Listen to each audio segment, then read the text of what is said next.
Hello students, नमस्कार। तो ये आपका जो रीट इंग्लिश फर्स्ट लैंग्वेज में जो सेकंड लेवल का पेपर हुआ है उसके जो क्वेश्चंस हैं 30 क्वेश्चंस, उनको हम देखते हैं, उनके आंसर्स आपको बताने की कोशिश करते हैं। Let's start.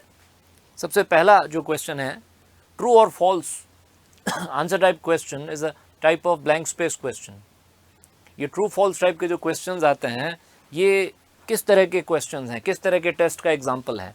ऐसे type, objective type, descriptive type या शॉर्ट आंसर टाइप? ये ऑब्जेक्टिव टाइप टेस्ट में दो तरह के जो क्वेश्चंस हैं जनरली होते हैं, एक तो रिकॉल टाइप और एक recognition type.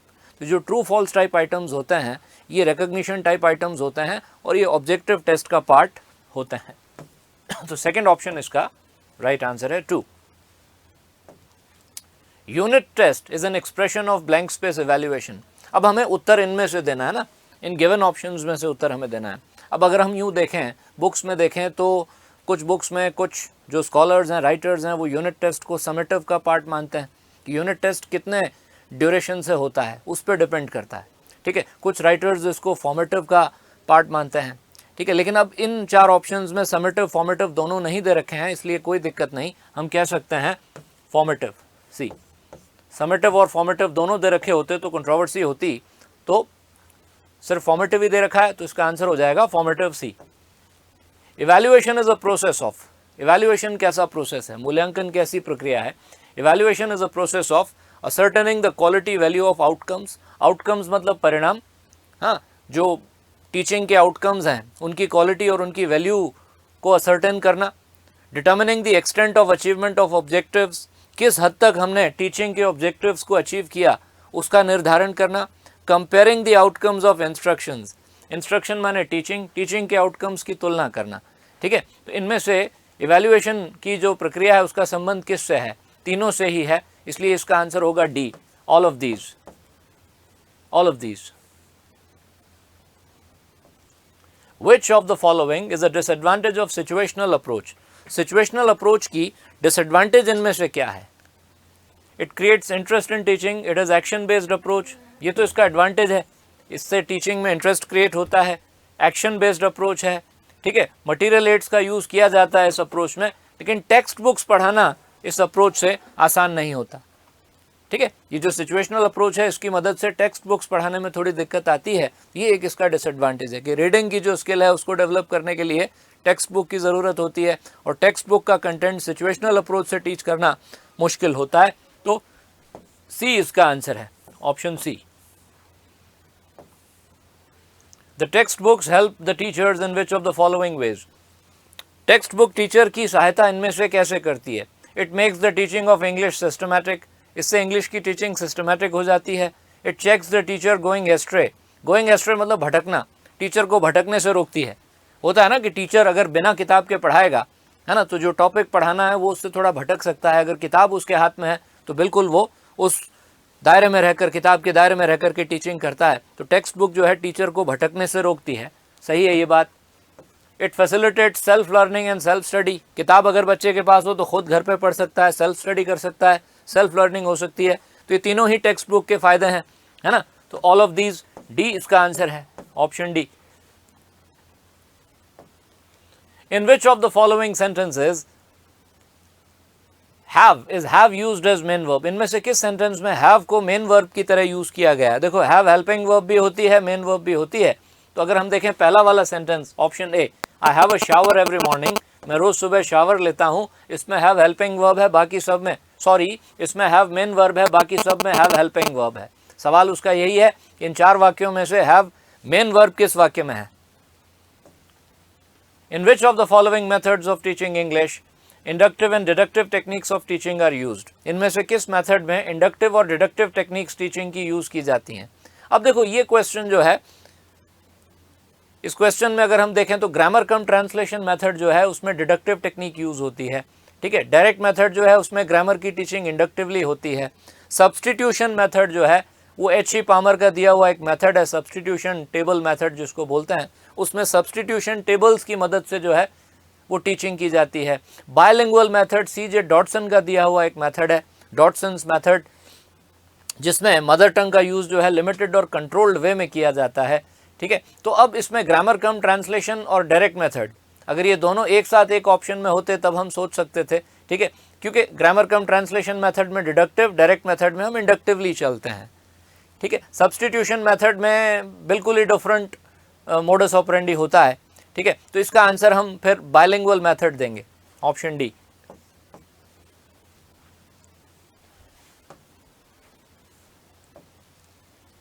Which commission in 1948 accepted the importance of English language in our curriculum?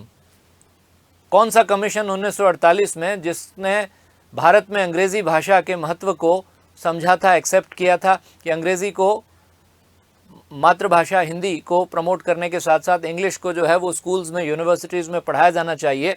तो डॉक्टर राधाकृष्णन कमीशन जो है ये इसका आंसर है, option A, doctor Radhakrishnan commission. Which of the following proposed listening, speaking, reading, writing order of teaching for learning English as foreign language? ठीक है, इनमें से किसने ये वाला सीक्वेंस जो है इंग्लिश को एक फॉरेन लैंग्वेज की तरह सीखने के लिए प्रपोज किया था? जे ए ब्राइट इसका आंसर है, option C, J A Bright, J A Bright. Which of the following approaches aims at teaching English by establishing through drill and repetition about 275 graded structures? इनमें से कौन सी approach जो है वो English में जो लगभग 275 स्ट्रक्चर्स हैं, ठीक है, उनको टीच करने की बात कहती है? ड्रिल्स के ज़रिए, ड्रिल्स के माध्यम से इंग्लिश में लगभग जो 250 स्ट्रक्चर्स हैं सेंटेंसेस के, उनको टीच करना। इसका आंसर है structural approach, option A, structural approach. Dr. West's new method of teaching English emerged to overcome the limitations of which of the following methods? किस मेथड के लिमिटेशंस को दूर करने के लिए डॉक्टर वेस्ट ने अपना मेथड दिया था? तो ये तो देखो, डॉक्टर वेस्ट का मेथड जो है वो डायरेक्ट मेथड, उनको डायरेक्ट मेथड पसंद नहीं था, डायरेक्ट मेथड के सिद्धांत उन्हें अच्छे नहीं लगते थे, तो वो कहते थे कि ये डायरेक्ट मेथड के अगेंस्ट में एक रिएक्शन है, एक प्रतिक्रिया है ना। तो अब डायरेक्ट मेथड में लिमिटेशंस है या नहीं, दैट्स अ डिफरेंट थिंग, लेकिन डॉक्टर वेस्ट ये मानते थे कि मेरा ये मेथड डायरेक्ट मेथड के लिमिटेशंस को दूर करेगा। तो इसका आंसर होगा direct method, option C. In which of the following types of substitution the variables can not be interchanged? अब ये सवाल एक H.E. पामर का मेथड है, सब्सटीट्यूशन मेथड। H.E. पामर थे जिन्होंने एक मेथड दिया था, सब्सटीट्यूशन मेथड या सब्सटीट्यूशन टेबल मेथड।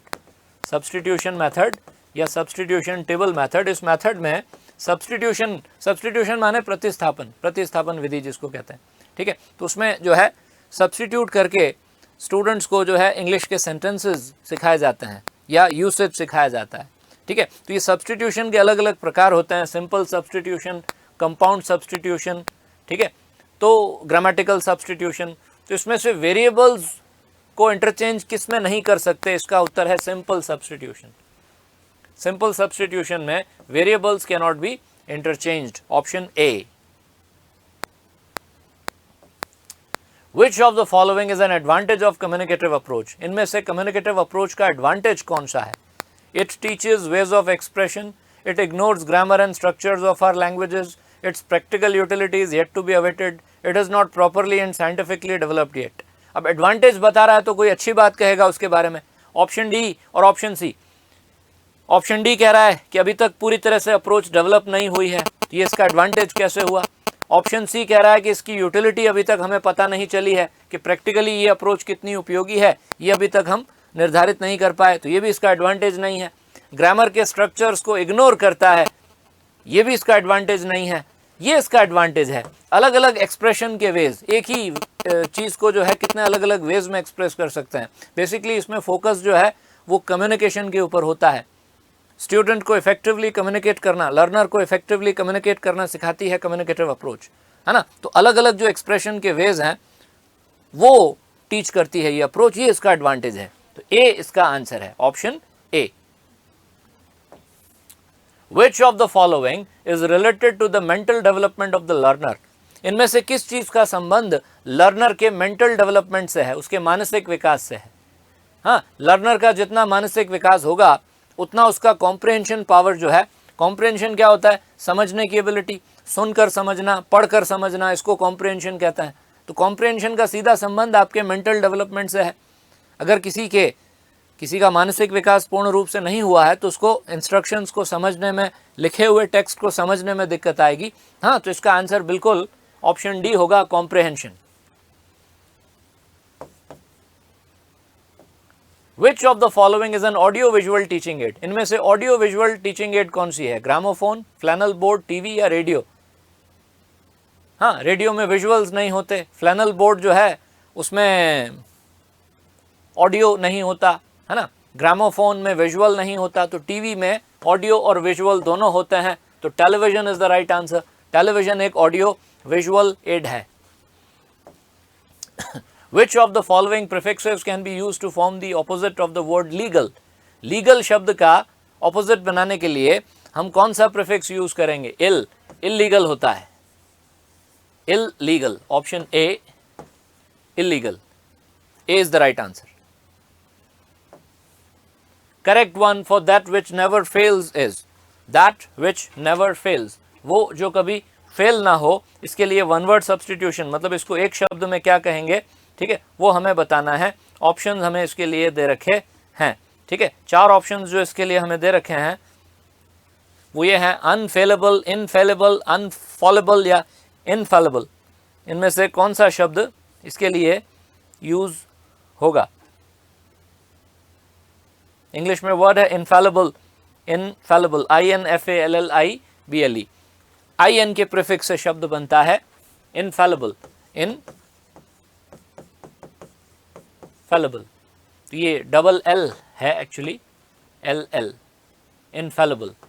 अनफेलेबल नहीं है, इनफेलेबल है। Option D, infallible. Which of the following has a correct structure of a question? इनमें से कौन सा सेंटेंस जो है स्ट्रक्चर वाइज करेक्ट है? Does N has a car? Does N have a car? Have N a car? Did N has a car? N देखो एक noun है, किसी का नाम है, थर्ड पर्सन सिंगुलर।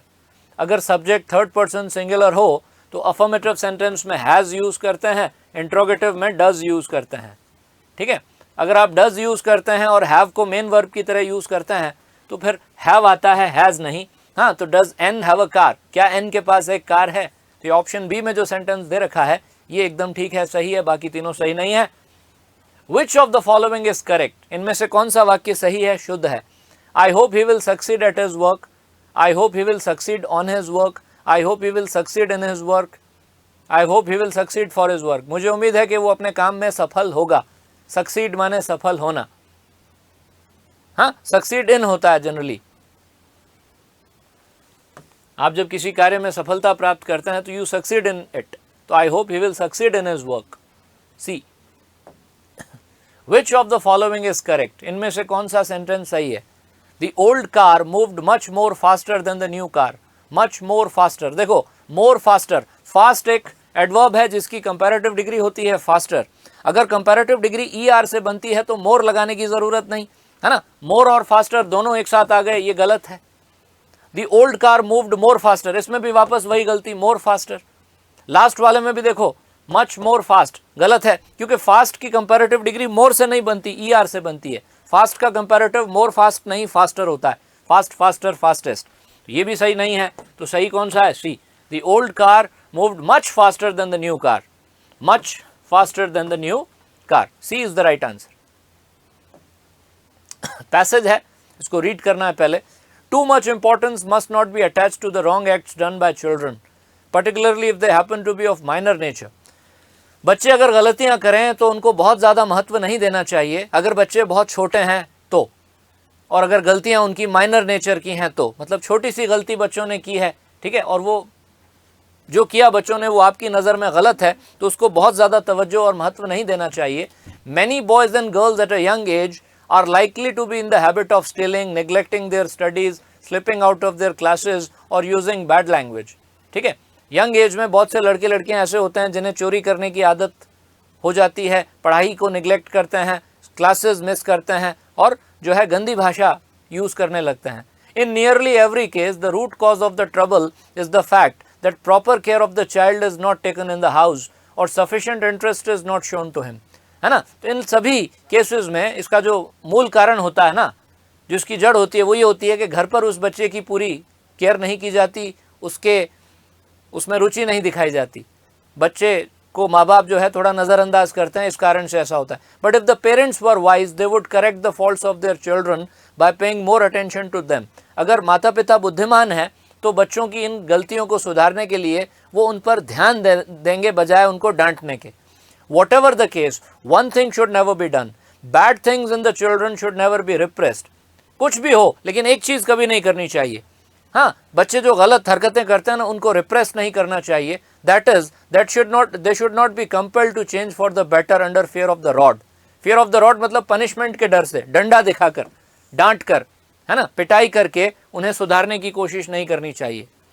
वो जो गलतियाँ करते हैं, जो कुछ भी झूठ बोलते हैं, चोरी करते हैं, whatever, है ना, उनको डंडे के डर से सुधारने की कोशिश नहीं करनी चाहिए. Physical punishment does not improve them.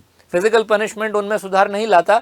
It only makes them worse than before. उससे बच्चे पहले से और ज़्यादा बिगड़ते हैं. अब ये पूछ रहा है कि इनमें से कौन से फ्रेज में डिटर्मिनर यूज हुआ है. 4 ऑप्शन है. Cause of the trouble, worse than before, change for the better, many boys and girls. Many एक डिटर्मिनर है, बॉयज के साथ यूज हुआ है. डी इसका आंसर है. हाँ, मैनी बॉयज एंड गर्ल्स, इस फ्रेज में डिटर्मिनर है many. Blank space, the root causes of the trouble is the fact, is in this part of the sentence has been used as. इसमें is को कैसे use किया गया है? Main verb या हेल्पिंग वर्ब? कंजंक्शन प्रपोजिशन तो है नहीं, मेन वर्ब है यहाँ पे. हाँ, is यहाँ पर मेन वर्ब है. The root cause of the trouble is the fact. हाँ, इस ट्रबल का, इस समस्या का, इस मुसीबत का जो मूल कारण है वो ये है. Which of the following has the 3 degrees of the adjective in their correct form? इनमें से 3 एडजेक्टिव्स की, मतलब एक एडजेक्टिव की जो 3 डिग्रीज हैं वो दे रखी हैं. सही डिग्रीज कौन सी हैं? लाइक, लाइकलियर, लाइकलीएस्ट बिल्कुल गलत है. लाइकली, लाइकलियर, लाइकलीएस्ट होता है. बैड, बैडर, बैडेस्ट नहीं होता. मैनी, मच, मोस्ट नहीं होता. मच, मोर, मोस्ट होता है. Much positive degree, more comparative, most superlative. Much, more, most. Blank space, in the habit of stealing, neglecting their studies, slipping out of their classes. Underlined words in this part of the sentence are used as. ठीक है, अब ये underlined words हैं actually. Stealing, neglecting, ये, हाँ, slipping, ये शब्द क्या हैं? Habit of stealing, neglecting their studies, slipping out of their class, ये क्या है? ये gerunds हैं. क्या हैं? verb की ing फॉर्म को जब आप noun की तरह यूज करते हो तो उसको gerund कहते हैं. वर्ब की आईएनजी फॉर्म को अगर आप कंटिन्यूअस टेंस में वर्ब की तरह, मेन वर्ब की तरह यूज करते हो तो उसको पार्टिसिपल कहते हैं, प्रेजेंट पार्टिसिपल. और यदि इन्हें नाउन की तरह यूज किया जाए तो ये जेरेंड कहलाते हैं, है ना. तो ये जेरेंड्स हैं. ऑप्शन सी इसका आंसर है. विच of the following has a possessive pronoun in it? इनमें से कौन से सेंटेंस में पजेसिव प्रोनाउन यूज हुआ है? सवाल और ऑप्शंस गलत हैं. इसमें पजेसिव प्रोनाउन किसी में भी नहीं है. ये जो देयर है ना, एक तो अव्वल तो जैसे ऑप्शन सी में देखोगे दे एक प्रोनाउन है, it's a personal pronoun, but ये पजेसिव प्रोनाउन नहीं है. पजेसिव केस में नहीं है ना, ये तो सब्जेक्टिव केस है. दे जो है पर्सनल प्रोनाउन का सब्जेक्टिव केस है. सवाल पूछ रहा है कि इनमें से पजेसिव केस में कौन सा प्रोनाउन है. तो दे का जो पजेसिव होता है ना प्रोनाउन, वो होता है देयर्स. क्या होता है? देयर्स. देयर जो है वो प्रोनाउन नहीं है. देयर एक डिटर्मिनर है, एक एडजेक्टिव है. देयर क्या है? एक डिटर्मिनर है, एक एडजेक्टिव है. इट्स नॉट अ प्रोनाउन, है ना. तो इनमें से कोई भी सेंटेंस ऐसा नहीं है जिसमें कोई प्रोनाउन पजेसिव केस में हो. ठीक है, इसलिए ये सवाल सही नहीं है. ठीक है, चारों ही ऑप्शंस में से कोई भी इसका उत्तर नहीं है. छोड़ते हैं इसको, आगे बढ़ते हैं. विच of the following structures of a question is correct? इनमें से कौन सा सही है? Why didn't you told me that? Did और सेकेंड फॉर्म दोनों एक साथ आएंगे, गलत है, नहीं होता कभी. Why you didn't tell me that? ये गलत इसलिए है क्योंकि ये इंट्रोगेटिव नहीं है. इंट्रोगेटिव सेंटेंस में हेल्पिंग वर्ब पहले, सब्जेक्ट बाद में लिखा जाता है. इसमें सब्जेक्ट पहले, डिड बाद में लिखा है. It is incorrect. हाँ, Why didn't you that tell me? इसमें क्रम सही नहीं है. Why didn't you tell me that? ये सही है. डी, तुमने मुझे वो बात क्यों नहीं बताई, तुमने मुझे वो क्यों नहीं बताया. Why didn't you tell me that? D is the right answer. Which of the following structures of a question is correct? इनमें से कौन सा सही है? Will be they arrested if they refuse to leave? अगर उन्होंने जाने से इनकार मना कर दिया तो क्या उन्हें गिरफ्तार किया जाएगा? ए गलत है. इंट्रोगेटिव सेंटेंस बनाते हो तो विल के बाद सब्जेक्ट, फिर उसके बाद बी। सिंपल फ्यूचर में पैसिव वॉइस का सेंटेंस या क्लॉज है अगर, तो विल पहले आएगा, सब्जेक्ट बाद में आएगा, बी बाद में आएगा। तो ऑप्शन बी देखो, will they be arrested if they refuse to leave. और ये कंडीशनल सेंटेंस भी है, तो इसमें बहुत सी बातों का ध्यान रखना है, ठीक है। ये टाइप 1 का कंडीशनल सेंटेंस है, जिसमें कंडीशनल क्लॉज में प्रेजेंट टेंस और मेन क्लॉज में विल का यूज हुआ है। ऑप्शन सी गलत इसलिए है क्योंकि इसमें कंडीशनल क्लॉज में पास्ट टेंस है और मेन क्लॉज में विल है, ये नहीं होता है। ऑप्शन डी भी गलत है क्योंकि इसमें कंडीशनल क्लॉज में विल दे दिया, जो कि अमूमन नहीं होता है, तो इसलिए बी इसका सही उत्तर है। 57 का B, will they be arrested if they refuse to leave. Which of the following passive voice of the given sentence is correct? इसमें से कौन सा सही है? पैसिव वॉइस कौन सा है दिए गए सेंटेंस का? All his friends laughed at him. उसके सारे दोस्त उस पर हंसे। लाफ एट है तो ये एट भी पैसिव वॉइस के सेंटेंस में साथ में आएगा और सेंटेंस होगा he was laughed at by all his friends. He was laughed at. He was laughed at by all his friends माने बी। बी इसका आंसर है। उसके सभी दोस्तों के द्वारा उस पर हंसा गया, उसका मजाक उड़ाया गया उसके दोस्तों के द्वारा। He was laughed at by all his friends. Which of the following words is a diphthong? इनमें से diphthong किस में है? स्पीड में मोनोफ्थोंग है, स्पीड। लिक्विड में दो मोनोफ्थोंग्स हैं, लिक्विड। हाँ, पैटर्नल में भी कोई डिफ्थोंग नहीं है, लेकिन आउट में डिफ्थोंग है ये वाला, आउ, आउट। तो ये इसका आंसर है D. D is the right answer. और फिर लास्ट क्वेश्चन है, Which of the following words begins with the consonant sound य? इनमें से य से किस शब्द का प्रोनाउंसिएशन स्टार्ट हो रहा है? जेलस का ज से, जील का ज से, जिस्ट का भी ज से, लेकिन यीस्ट जो है सी, ये य से शुरू हो रहा है, यीस्ट, यीस्ट। सी इसका आंसर है, यीस्ट। ठीक है, दैट्स इट, थैंक यू।